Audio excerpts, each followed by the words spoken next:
Hello everyone, welcome to this Reconnect webinar. I'm Andrione-Moylan from the Leuven Centre for Global Governance Studies at KU Leuven, and I will be moderating this webinar entitled Civil Society Protecting the Rule of Law, the View from the Hungarian Helsinki Committee. Topic which very much goes to the heart of our work in the context of the Horizon 2020 project Reconnect, which focuses on reconciling the EU to its citizens through democracy and the rule of law. Our speakers today are Márta Pardavi, co-chair of the Hungarian Helsinki Committee, and Edith Zgut, researcher and lecturer at the University of Warsaw. Márta Pardavi is a lawyer by training, and she leads the organization's work in the field of refugee protection. She now also serves on the board of Pilnet Hungarian Foundation and the Versio International Human Rights Documentary Film Festival. But it's a great pleasure to have you with us today, Márta. Thank you. Participating as discussant is Edith Zgut, Hungarian political scientist based in Warsaw.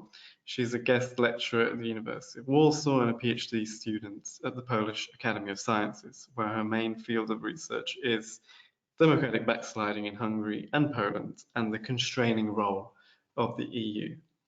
So thank you for joining us today. Thanks, Alice, for having me. As for the general structure of this webinar, Márta Pardavi will present for about 20 minutes, and then Edith will share her reflections from her perspective.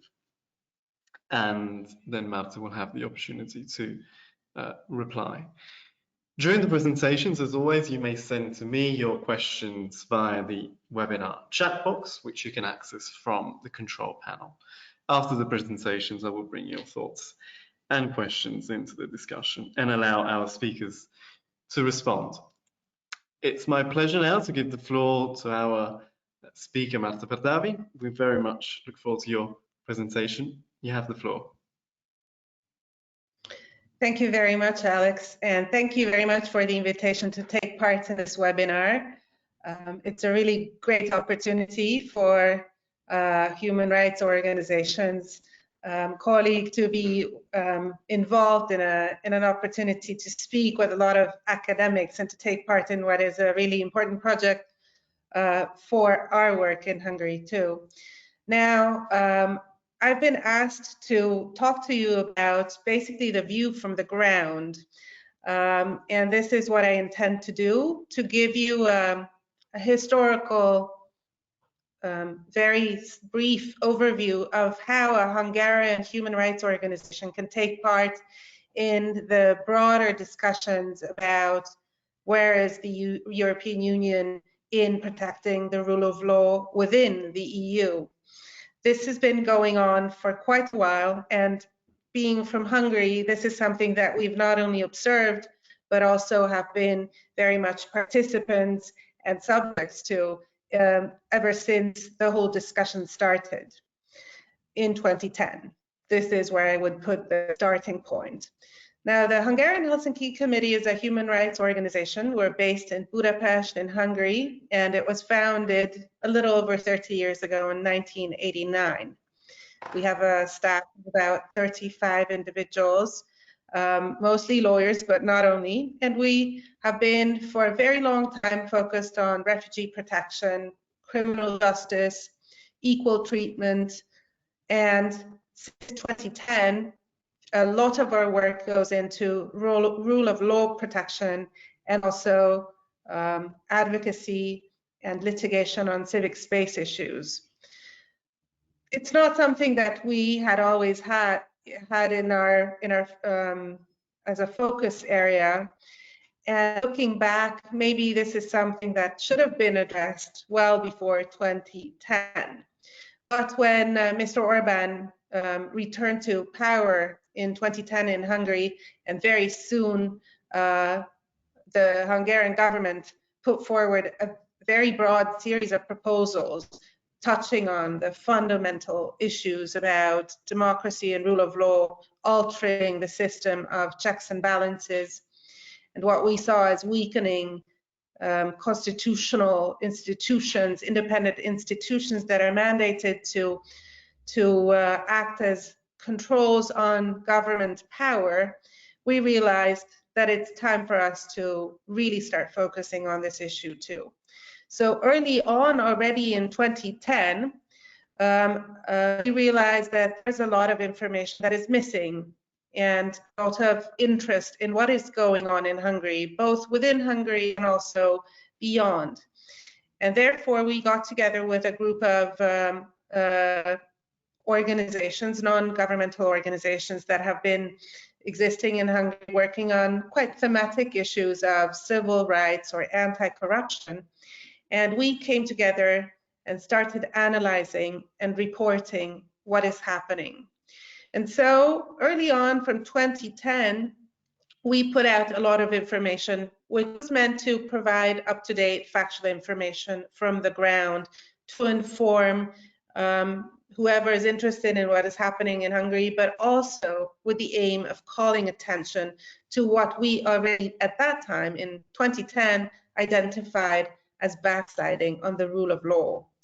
Now, I won't walk you through all the individual steps. I think many of you are quite familiar with what has been happening and quite well documented in Hungary, but we felt that it was necessary already early on to come out with not only legal analysis, but also documents, advocacy briefs that would summarize in an understandable format to policymakers and decision makers what is happening.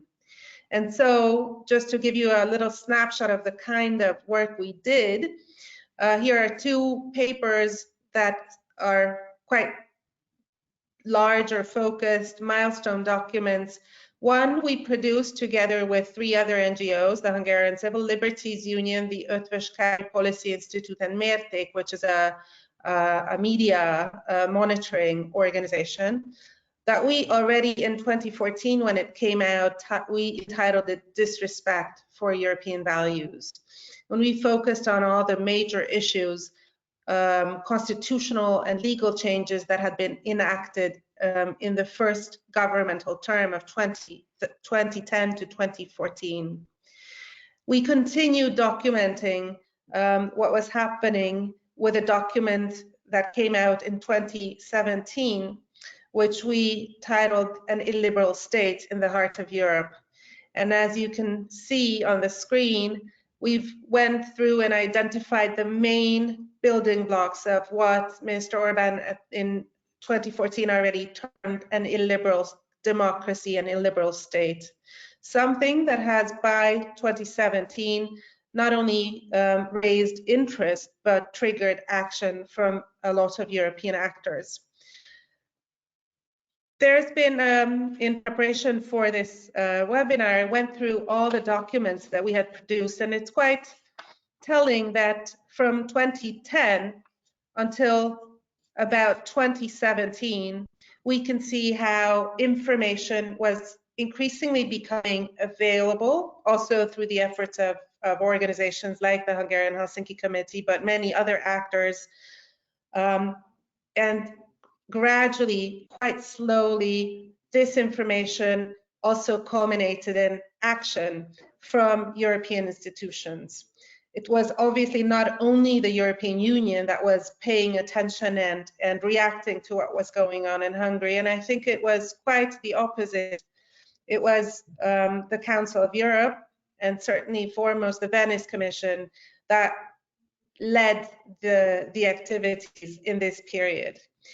But through a lot of constitutional changes, through a lot of judicial reforms, through actions also by the European Parliament in 2013, the Tavares report, many of you will recall, also summarized ongoing concerns about Hungary, the backsliding on fundamental rights and democracy.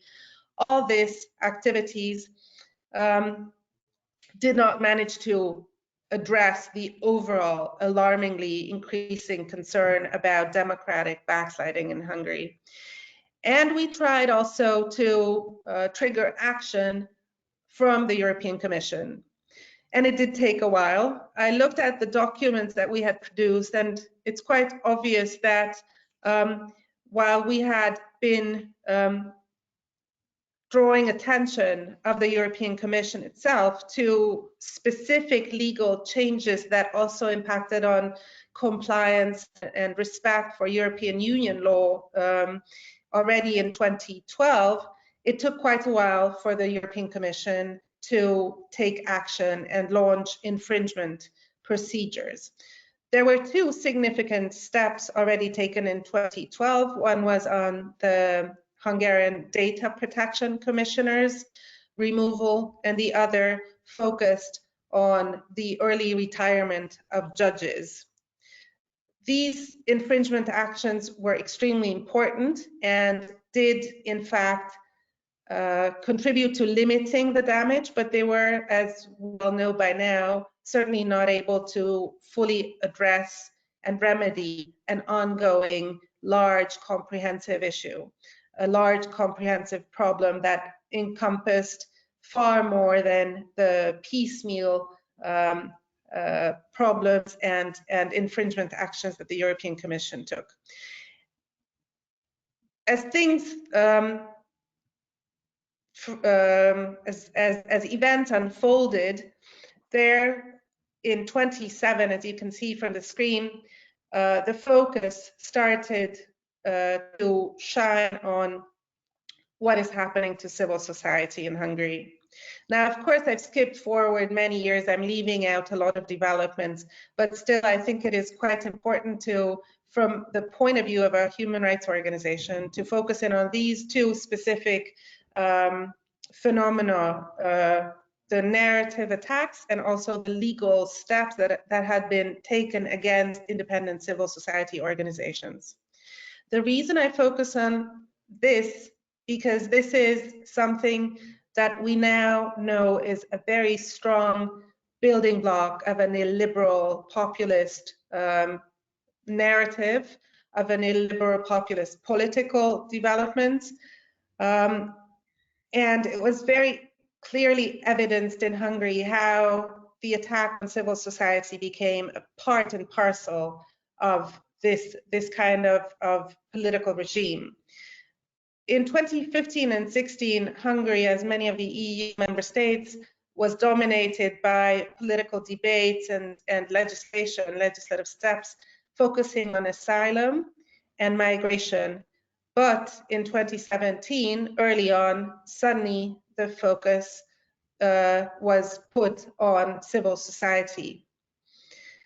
We documented the attacks on civil society with a view to informing the public and also policymakers, but we also had to, by early 2018, summarize the legislative attack that was unfolding against independent human rights organizations in Hungary, like the Hungarian Helsinki Committee.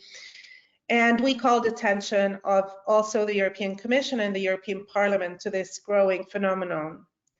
Now, in 2017, you might remember that the Hungarian government embarked on a very large-scale national consultation and messaging campaign, which was called Let's Stop Brussels.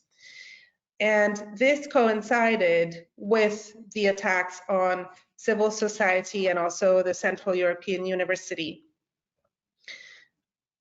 This was something that from the ground we saw changed the reaction, the level or the intensity of reactions from the European Commission. And it is, I would date, from 2017 that the European Commission began to view the disrespect and the unlawful measures taken by the Hungarian government and the Hungarian parliament against many fundamental rights as those that warrant value-based infringements. Until then, before 2017, we didn't hear this expression, and now in 2020, I think this is something that we've become quite familiar with, and the Hungarian example is one which got us here. In 2018 and already in 2019, the Hungarian government focused its attention on what we've identified as the last line of defense, judicial independence in Hungary. And together with many other organizations, we started documenting how these attempts at dismantling judicial independence were unfolding in Hungary. There were a lot of steps taken, but mostly focusing on creating a public administrative court system that was meant to provide more political influence of the government over an independent judiciary. Partly because of the advocacy that civil society organizations carried out, highlighting how these plans will hinder judicial independence, which of course resulted in a lot of international criticism. The Hungarian government decided to withdraw this plan. But sadly, it did not withdraw the original intention behind these plans. And so we had to then work last year a lot on the issue of judicial independence and independence of the judicial system as a whole. And you can see that we've been documenting this together with Amnesty International Hungary. We also were very focused on the European Parliament's ongoing procedure that started early in 2017 on looking at how fundamental European values are being eroded in Hungary, which then culminated in September 2018 in the European Parliament's report that triggered the Article 7 procedure. And we, together with many other organizations, were active in providing information to the public and also to the European Parliament about what is happening and putting our own view forward. And you can see that as these advocacy briefs are having titles of an increasingly alarming nature as developments were also increasingly fast-paced in Hungary. We get to the last month of last year, where the Article 7 process was already at the European Council. Still today, this is where we stand, advocating that European Union member states take decisive, fast political action in the Council as part of the Article 7 process. But we still see the ongoing infringement procedures, the value-based infringements, as a very important complementary, supplemental legal action or reaction to what is going on in Hungary. In 2019, in late 2019, to provide information to the member states so that they would understand what is going on, and they would also have another point of view from civil society. We put together with many NGO partners a large document rebutting the Hungarian government's responses to the European Parliament's recent proposal. This was a huge body of work that we put out there to help governments interested in protecting the rule of law formulate questions to the Hungarian government. Now, all this short summary was meant to give you is just a very broad picture of what a local national NGO can do. But what we've also realized in the meantime is, obviously, this is not a Hungary-specific problem. This is far more than about Hungary. It's about Europe and our common European Union space. And in the meantime, in parallel, we see alarming trends unfolding very rapidly in Poland, but not only in many other member states.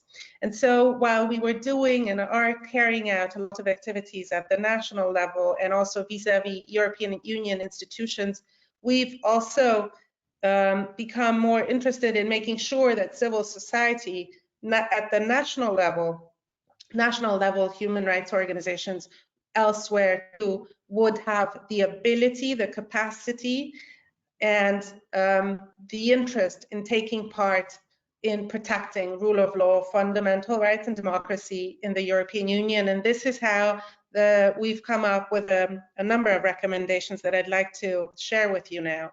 These recommendations are also echoed by many other NGO partners around Europe.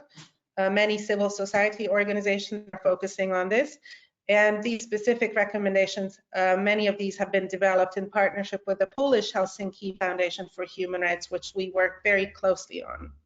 Now, the 5 recommendations will actually answer the question of how the European Union can help civil society organizations to carry out their national level advocacy, but it also is meant to provide answers to the question of how European civil space can become resilient to not only civic space shrinking, but also democratic backsliding.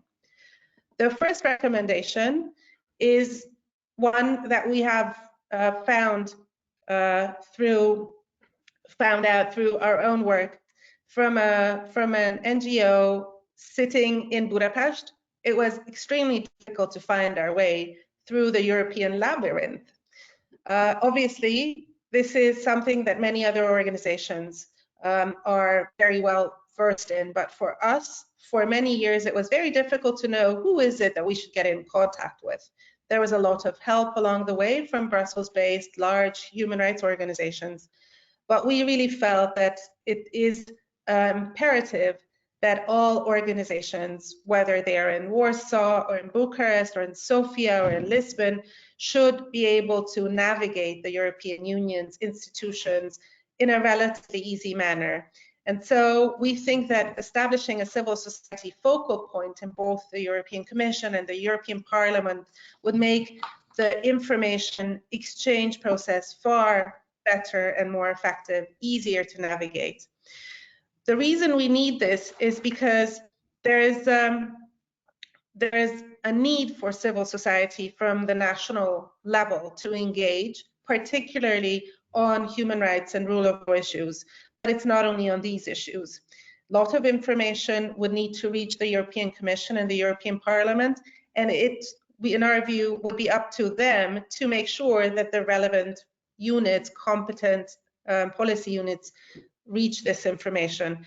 And vice versa, it could also be a way to get in touch with civil society from the European institutions. So establishing a focal point would certainly be not a very difficult, cumbersome step, but it would make a whole lot of difference in terms of how effectively we can engage. The second is a document that we're suggesting, which would be an annual report on how healthy civil society is in the European Union space. In 2018, the Fundamental Rights Agency put out a comprehensive report, but sadly, this has not been repeated since, and we think it's really important to track the health of civil society in the European Union as we see increasing attacks and threats against the notion of independent civil society holding governments accountable. This report could be a part of the monitoring exercise that the European Commission carries out, where the rule of law is also looked at as an infrastructural issue, where civil society can play an important role in upholding rule of law. And therefore, a recommendation is that the European Commission, on an annual basis, as part of the larger rule of law reporting, prepare a civil society report. This would enable to track not only threats but trends and allow for policy responses. The third recommendation is that it's really important to allow for fair, equal, and transparent civil society participation in this rule of law monitoring process. Just like with the civil society focal point, it would be important for organizations to know how to contribute to the rule of law monitoring that the Commission is embarking on this year. This now is a pilot year, but as the exercise will be carried out on an annual basis, it will be very important for national organizations to be able to participate fully. We're concerned that most human rights organizations working at the national or local level are unaware of this process. and their voice should be heard. They have very important information to contribute. Having a transparent mechanism, much like those that the UN Human Rights Treaty bodies or the Human Rights Council in the United Nations employs, would also provide protection for CSOs that contribute with information and concern to rule of law monitoring. If the door is open to everyone, then the narrative of sneaking behind European Union institutions facade would not be allowed to be put forward by governments. This is a preoccupation that does chill the impact of any possibility to provide information to European Union institutions. Attacks on civil society have a chilling effect, and having a streamlined, transparent structure would mitigate that chilling effect in our view. Now, the fourth recommendation is, of course, the Rights and Values Program, which would mean that there would be a meaningful investment in critical infrastructure for the rule of law and the new financial framework. The Rights and Values Program is crucial because that's the first time that the European Union would allow for financially supporting democracy, preservation, rule of law protection activities by civil society within the European Union. Other donors are doing this, but the European Union so far has stayed away from this. We think a robust Rights and Values Program is really important to put in place, and therefore there's been a lot of work done on this. We back the European Parliament's proposal to have a high level of funding so that over the 7-year period, civil society would be able to monitor, to advocate, to campaign, to provide assistance on fundamental rights and rule of law all over the EU. And lastly, we think it's really important to have exercises like this webinar today, which allow for sharing of information and knowledge. It's very important to move out of our compartments, our fragmented space. It's important for national organizations to be taking part in the EU debates. It's important for organizations in Budapest, Berlin, Warsaw, Sofia, and Paris to cooperate. And it's also important for several sectors to join their forces on protecting the rule of law. And so we recommend that there be a lot of support, both financial, but also goodwill and facilitation of exchanges between national, transnational, and cross-sectoral actors, academia, policy makers, and also civil society organizations, so that we have a very robust network, a strong fabric to protect the rule of law, much stronger than what we have today. Thank you very much. Wonderful. Thank you so much for this, I would say, rather comprehensive overview of your role in the fight from civil society in protecting the rule of law and the challenges that you face. I can say that already in the context of our Reconnect project, we have found in our initial research findings that indeed societies that have a vibrant civil society environment are far more resilient in dealing with rule of law and democratic backsliding. So it really is a key element that we all need to become more aware of and more effective in supporting. I would like now to ask Edith to come in with her perspective on these issues. You have the floor. Thank you, Alex. And again, it's a real great honor for me to be part of the discussion of Reconnect Europe. And I would also like to thank Márta for inviting me and for presenting this very detailed and interesting presentation about what sort of practical challenges civil society organizations are facing on a daily basis in a quite hostile political environment. So drawing upon what has been said by Márta, I'll have a couple of remarks, then 2 follow-up questions for her. And my overall goal is to put the discussion into a bit broader context of the constraining role of the European Union, because as she has rightly pointed it out, like cracking down on civil society in Hungary is part of a broader authoritarian strategy, and the EU is indeed facing rule of law crisis because some of its member states, not only Hungary and Poland, but also member states like Bulgaria, Malta, Romania, among others, are threatening the functioning of the EU legal system by undermining checks and balances and violating the rule of law. And also space for civil society is not only shrinking in Hungary and Poland, I mean, not only in these countries, but there are warning signs in other member states like Italy, France, Germany, and Spain as well.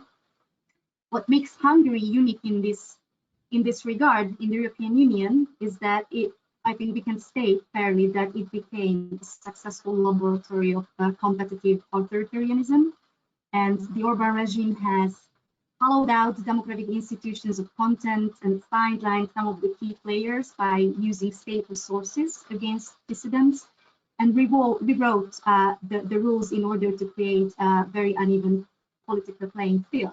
So based upon on what Marty has already highlighted in her presentation, I think we can say that after a decade of system building, judicial independence, freedom of expression, academic freedom, corruption, and minority rights are all systemic pressure points in Hungary. And this is exactly the complex sort of package and challenge that needs to be addressed by the European Union. Well, the good news is the EU already has a very rich toolkit to constrain these regimes. But the bad news is that due to lack of political will, most of these tools have not been used in a systematic and comprehensive manner. So one of them is Article 7 procedure, and Lex NGO was exactly one of these issues that triggered Article 7 against Hungary. But the problem is that in its current format, it is structurally unsuitable to protect the legal fabric of the European Union. So despite the escalating situation both in Hungary and Poland, these issues are not to be discussed during the meetings of the General Affairs Council. So it holds a meeting today, but these issues are not on the agenda. And as Professor Sadurski has rightly noted, Article 7 is a pretty straightforward and blind instrument in a community that is trying to avoid harsh language and sanctioning its own member states. So it is practically a political instrument in a very deeply legalized environment that was supposedly meant to serve the role of deterrence and not punishment. And my view is that more progressive infringement actions should provide enough space to restrict authoritarian regimes. But right now, one of the weakest points of infringement procedures is that they're typically targeting specific violations of EU law and cannot really grasp the systemic nature of democratic backsliding itself. So I could not agree with Martin more that the Commission should move faster.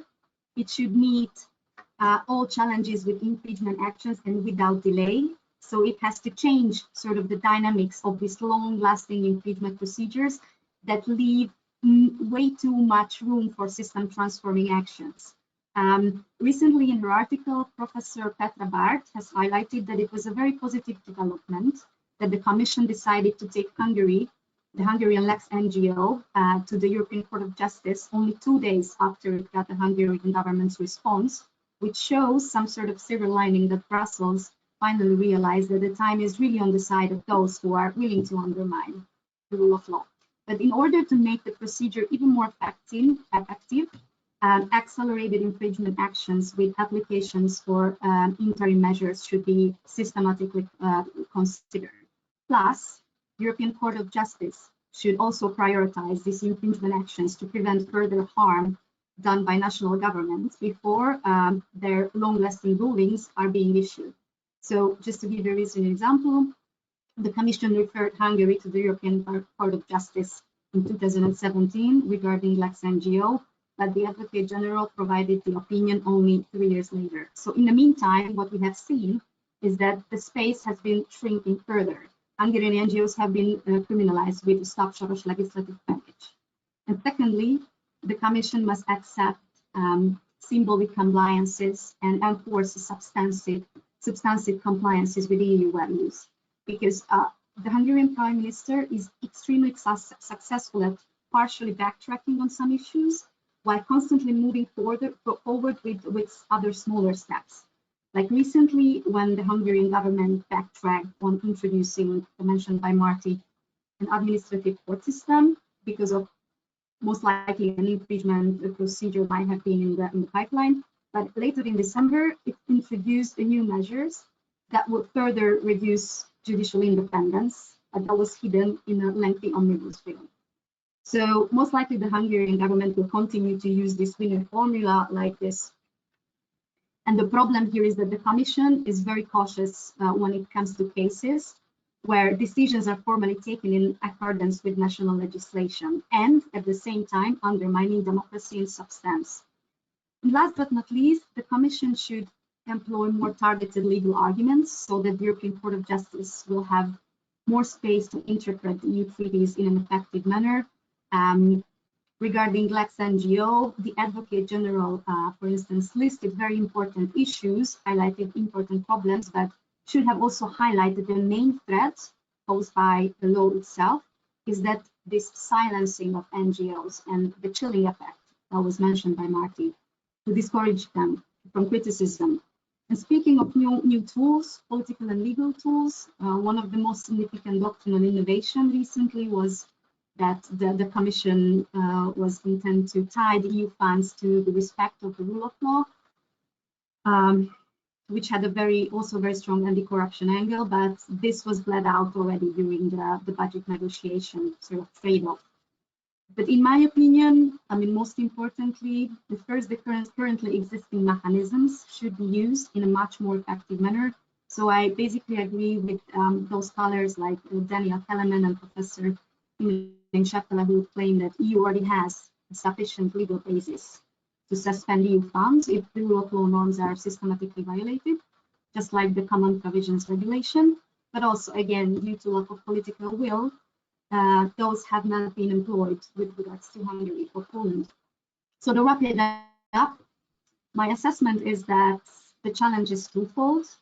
On one hand, the EU has to find a way to counter the trend of shrinking space, and at the same time try to help to create an environment where civil society organizations can somewhat fulfill their role to maintain democratic, inclusive social dialogue. So my questions to Marty is that if there's anything you could add, what are your thoughts about how should the institutions make these currently existing tools more efficient?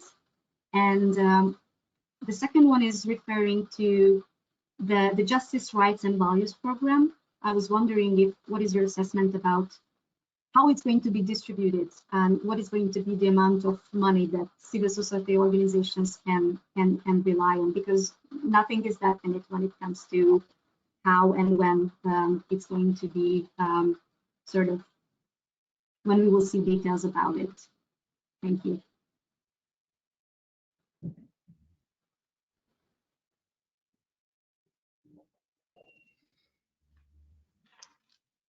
So, should I respond now?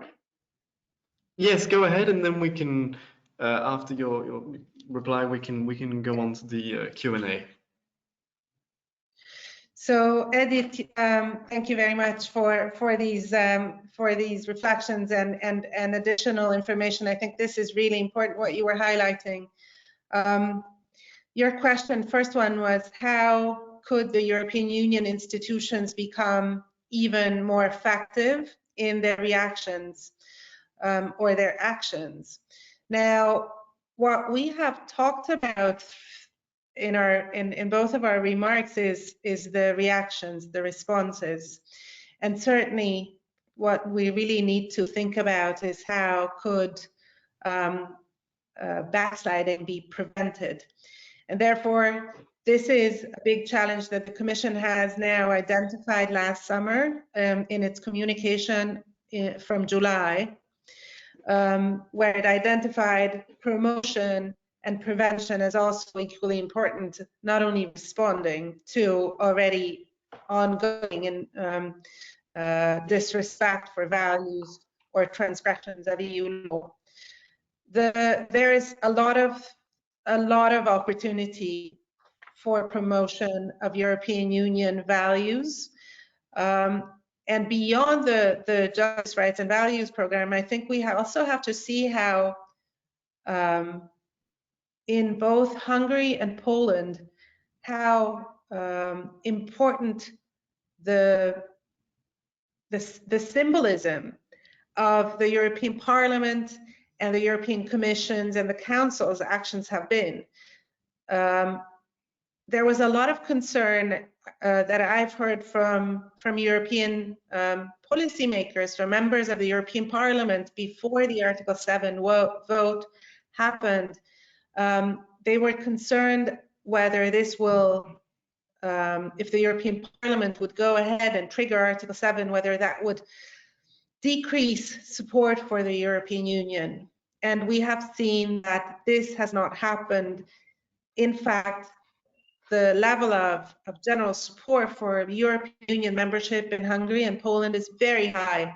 It has not been decreasing, and I think sincerely believe that any strong signal, symbolic action even, but real legal action too, and political certainly, that makes clear that the European Union is also a democracy, and it is very much a value-based community, further strengthens support for the European Union in member states.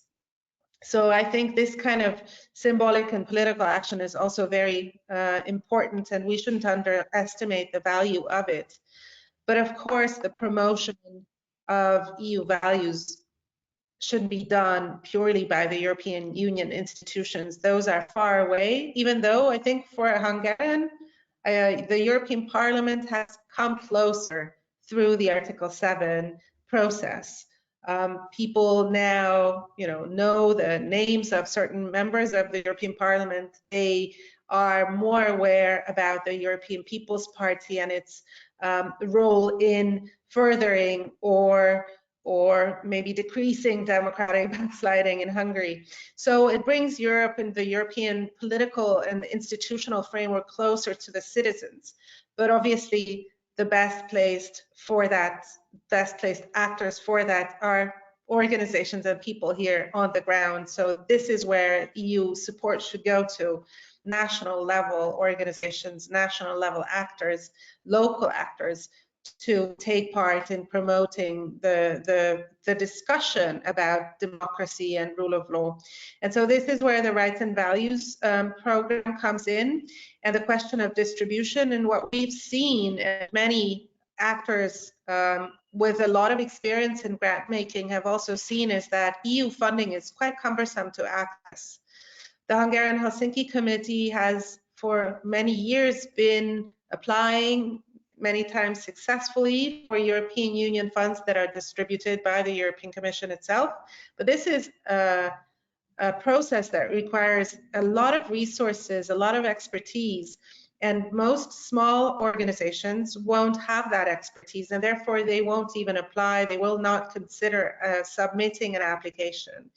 And it's really important to ensure that the future Rights and Values program is not only accessible, but is open to local level participation. There are good ideas about how to make this happen through involving local national consortia that could take part in the granting or grant making process. And I think this is certainly something that needs to be explored. If it's a big program, there will be a lot of interest. There should be, and that's a good thing, but that will also tie down a lot of resources. And so the European Commission, I think many times, has sent out somewhat disappointing signals to civil society because of simply the slow process of assessing applications. This needs to be sped up, and that requires resources. It's probably more efficient and more effective if this is done closer to the ground. And the question of money, it's very hard to tell how much money would be efficient and enough, considering for example, the Hungarian government, which just this year will spend an unmatched amount of public funds from taxpayer funds on messaging campaigns, on national consultations, on billboards, on advertising, that is very likely to have a strong anti-EU slogan and narrative. So if we want to counter this, we really have to mobilize a lot of resources. It's not only financial, but other political resources, political courage that needs to be mobilized. But certainly the European Parliament's proposal of about 1.7 billion euros for the 7-year financial period certainly seems like a better shot, a better try at fortifying the pro-EU, the pro-rule of law, the pro-fundamental rights actors in the European Union than what the Commission has put forward. So I think it's imperative that a lot of resources go into this. I see how private philanthropic actors are finding it difficult to act on their own without the European Union's strong support.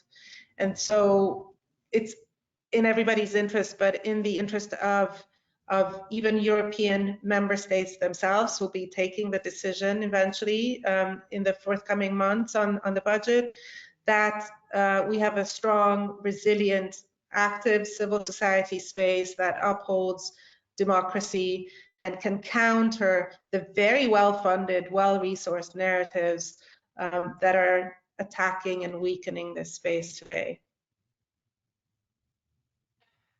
Thank you so much for that, and I think we can now move on to the Q&A session in our final part of this webinar. And perhaps I can start with one question on, of course, the much debated rule of law mechanism and the rule of law conditionality, which indeed is being negotiated and seems might be watered down in the process. We have Lina Vosiliuta who asks, what are your expectations with regard to this particular mechanism? You have partly addressed that.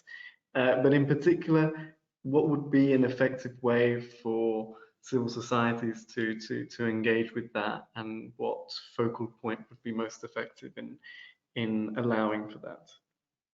And then we have Ido Rosenzweig, who asks whether the Hungarian Helsinki Committee has a membership in the United Nations Economic and Social Council, and kind of from there ask a more general question on collaboration with UN special procedures and treaty bodies, if that is a pathway that you also use in these kinds of to deal with these kinds of issues. And Nadia Cornioti asked a similar question with regards to the Fundamental Rights Agency as well. Perhaps I can add a final question. We have one from Julia Ivan, who asks, with regards to the very specific recommendations that you've put forward, Márta, from the Hungarian Helsinki Committee, do you expect the EU to be prepared and open to support you in achieving these goals that you've identified? I think we can start with these questions and see where that takes us.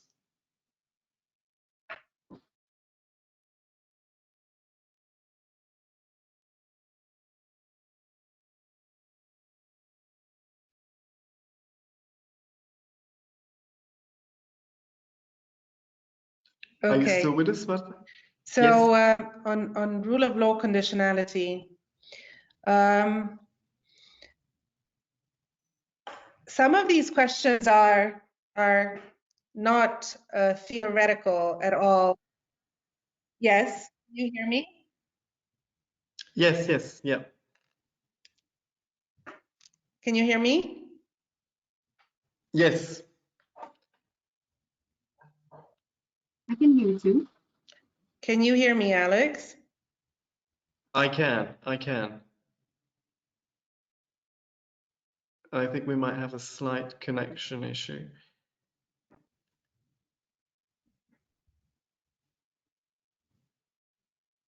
Can you still hear us, Marta?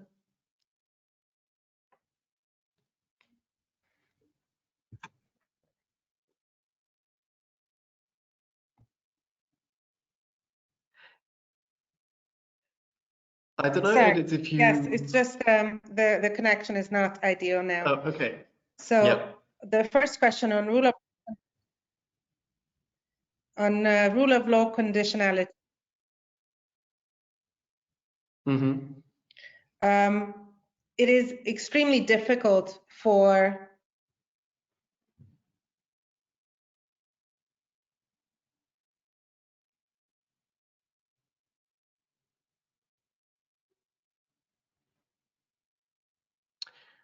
We can't hear you anymore, I'm afraid.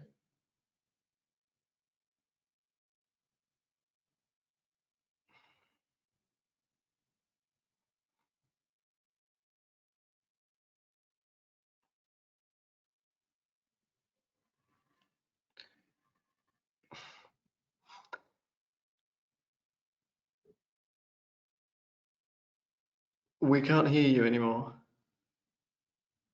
No. Edith, are you still with us? Yes, I can hear you, but the connection is very, like, also weak, because sometimes I can hear you, sometimes I can't. I can't hear Marta for the moment. No, exactly.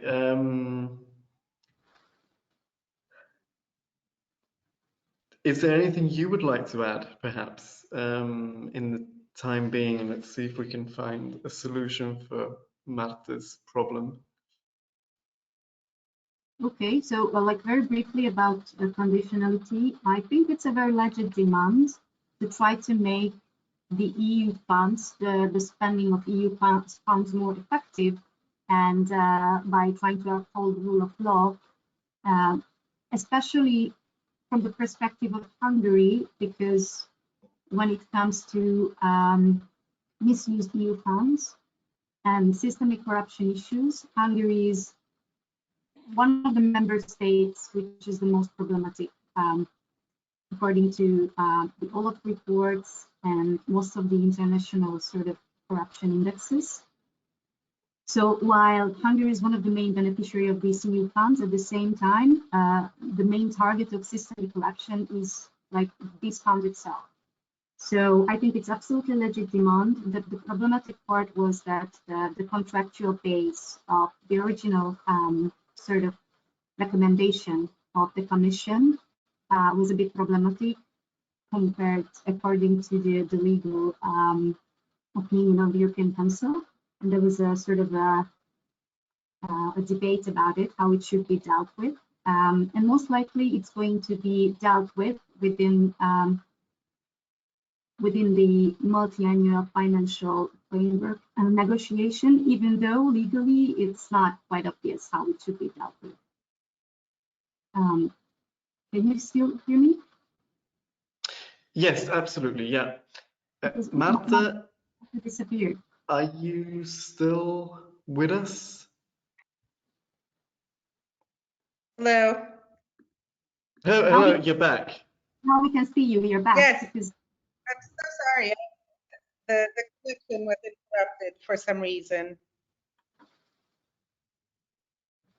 Okay.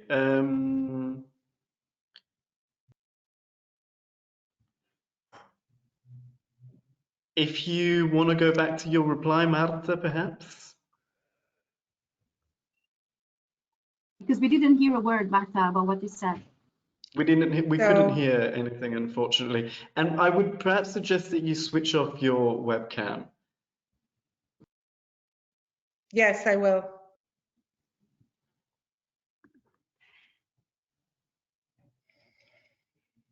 Okay, go ahead. Can you hear me now? Yes, yeah, loud and clear. Apologies to our audience members for the technical issues. Go ahead. So I'm really sorry about the dropped connection. I don't know if you were able to hear my response on the rule of law conditionality. No, not at So all. essentially what I said, it's a very difficult call, just as it was to a hard decision for many organizations to take on Article 7.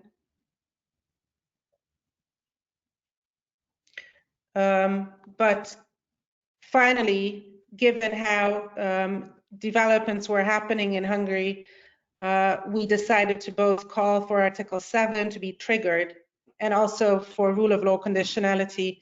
That would be an effective tool, in our view, to stop further backsliding, and it would be extremely important as a preventive tool for other member state scenarios too.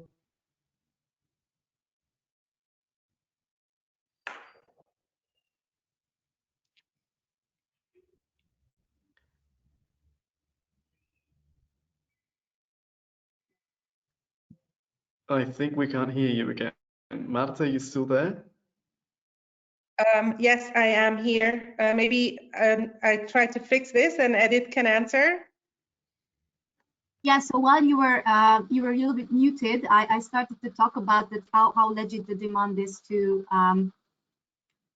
sort of restrict member states when it comes to systemic misuse of EU funds. But as I highlighted during my pre-presentation or like comments, I really believe that the European Union has already existing sort of toolkits how to restrict, constrain these regimes by suspending EU funds when it comes to systemic violation of the rule of law.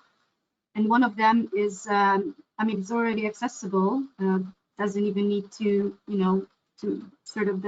doesn't need any sort of like systemic change or treaty change, is that the common provision regulations could be sort of employed against Hungary, and that due to lack of political will, it hasn't happened yet. So instead of coming up with new doctrines and ideas, which I think symbolically very important, in practice, that would be much more important to make the currently existing sort of toolkit, to make it effective and to use it in a comprehensive and systemic manner.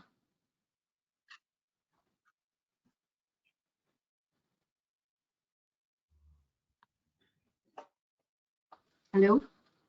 Thank you very much for that. Marta, you're not with us, right? Yes, I am. Oh, you are? Wonderful. Yeah.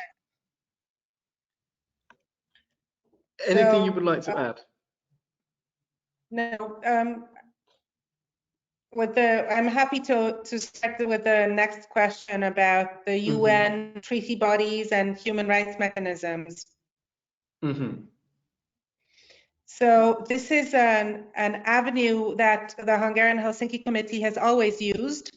From early on, we have always, when it comes to the treaty body reporting, we've always made use of that and found it an extremely important tool to not only build recommendations that can be followed up nationally, but also to create a track record of failures and failings and disrespect that can also be then used by other actors. And we still do this a lot. In fact, we've decided to do it even more than previously, because the UN treaty body system, although it is, with its sort of infrequent monitoring, but it still is a very important body of evidence. And also with the special procedures, of course, we are engaging, and they have been extremely responsive to what is going on in Hungary. So I don't think there is any special rapporteur or even working group that has missed out on what is happening in Hungary. And in this respect, the UN Human Rights Office, the Office of the High Commissioner for Human Rights, is also a good partner. And it's very good to see how the UN can mobilize other actors, and it has a capacity to reach out to the European Union too. And this is also a very interesting development where we see the UN using its reach, its leverage to call attention to fundamental rights and certainly civic space shrinking within the European Union. And the same is something that goes for the OSCE Office of Democratic Institutions and Human Rights in the Council of Europe. And we see how all these platforms, these actors, these institutions are now working increasingly closely and in a coordinated manner. And that is, I think, a very important development. And of course, yes, with the Fundamental Rights Agency, this is also happening. We feel that it would be important for the Fundamental Rights Agency to take part in the rule of law monitoring when it comes to country-specific information and also on the topic of rule of law.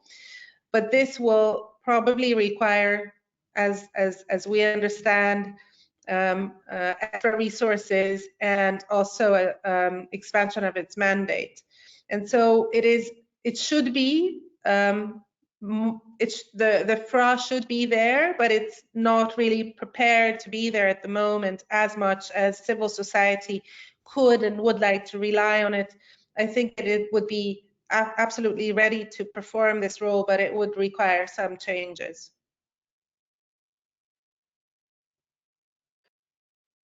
Perfect. Thank you so much, and happy that we finally managed to get to hear your reply as well. Was there a third question that you wanted to reply to, Marta? Hello? Hello, can you hear me?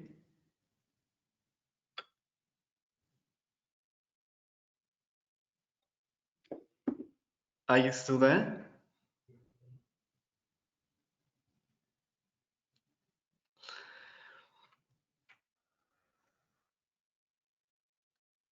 Well, Edith, is there anything you would like to add from your side? Meanwhile, again, while Thank Marta you very is much. Okay, Marta is here.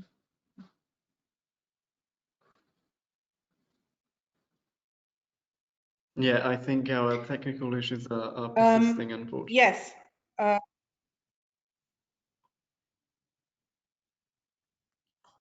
Could you please repeat that?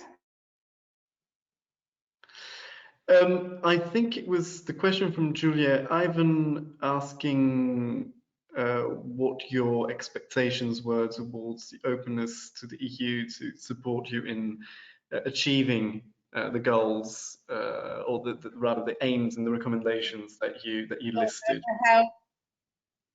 How realistic are these recommendations?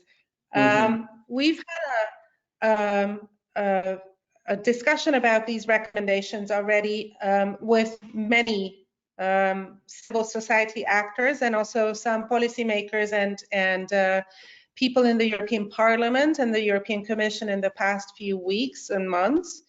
And it seems to us that a lot of people share them and see that need to ensure that civil society would be better facilitated in its contributions to rule of law,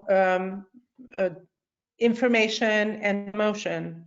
And so I'm hopeful that the European Commission, for example, will explore whether it's something that is similar to the UN treaty body mechanisms that allow for civil society organizations to submit shadow reports, that something similar could be explored for the Commission. We also see, of course, the Rights and Values program and the call to ensure that it would have a robust budget being very widely resonated.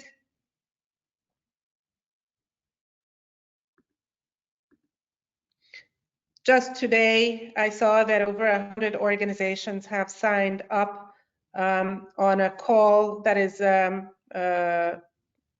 being circulated by the European Partnership for European Environmental Partnership organizations, and also 250 organizations have joined a call that is coordinated by the Báthory Foundation in Poland. And so I think these are being resonated and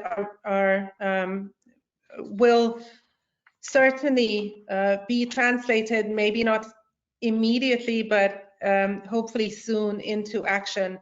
Particularly the part about involving national civil society organizations is very challenging. I see that. That is a crucial component to get national organizations to take part in the monitoring, the rule of law monitoring cycle. That will require far more than just one change, but it will require awareness raising, and also resources. And I think this is where a lot of actors and donors can also come in.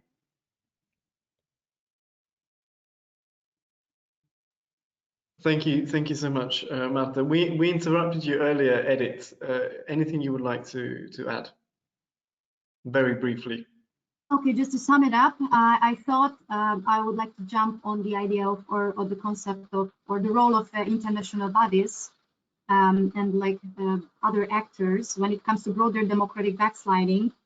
And I just wanted to mention that I think that Hungary is mainly untouchable for Brussels and for other, international bodies also, because most of these procedures, but specifically new procedures, are aiming to monitor legal and institutional sort of framework that cannot really deal with informal power tactics of the Hungarian government. And the thing is that this is something the Hungarian government is really masterful at. So despite the fact that the EU institutions have came up with some new tools and like with ideas with which the violation of the rule of law and democratic standards can be addressed, but so far they could hardly address some of the informal power tactics of the Hungarian government.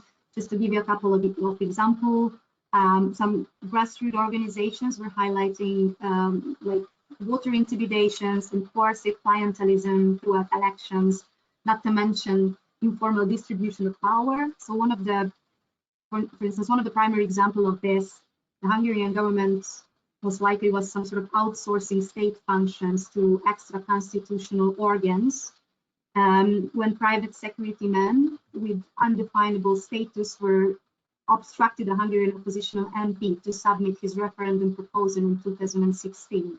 So this kind of informality, informal powers, I think it's really a crucial feature of the regime.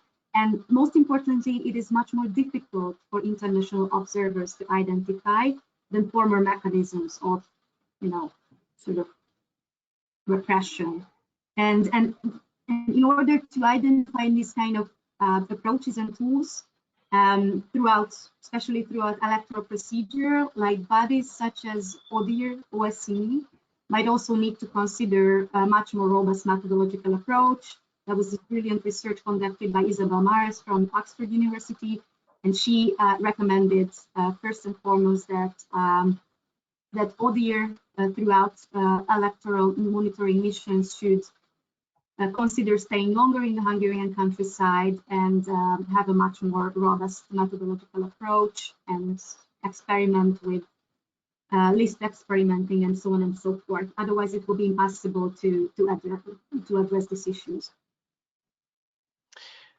Okay, thank you so much, Edith. And I think that is indeed all the time that we have for today. Apologies again for the technical issues. I would like to thank our speakers, Márta Pardavi and Edith Zgut, as well as our audience members for taking part in this webinar. We will continue to discuss the role of civil society in protecting democracy and the rule of law in the EU in our next Reconnect webinar with Professor Alberto Alemanno, which is scheduled for the 19th of May. For updates on the Reconnect projects and for further information, please visit our website at reconnect-europe.eu. Thank you for joining us, and we hope you will join us again next time. From Márta, Edith, and myself, thank you and goodbye. Thank you.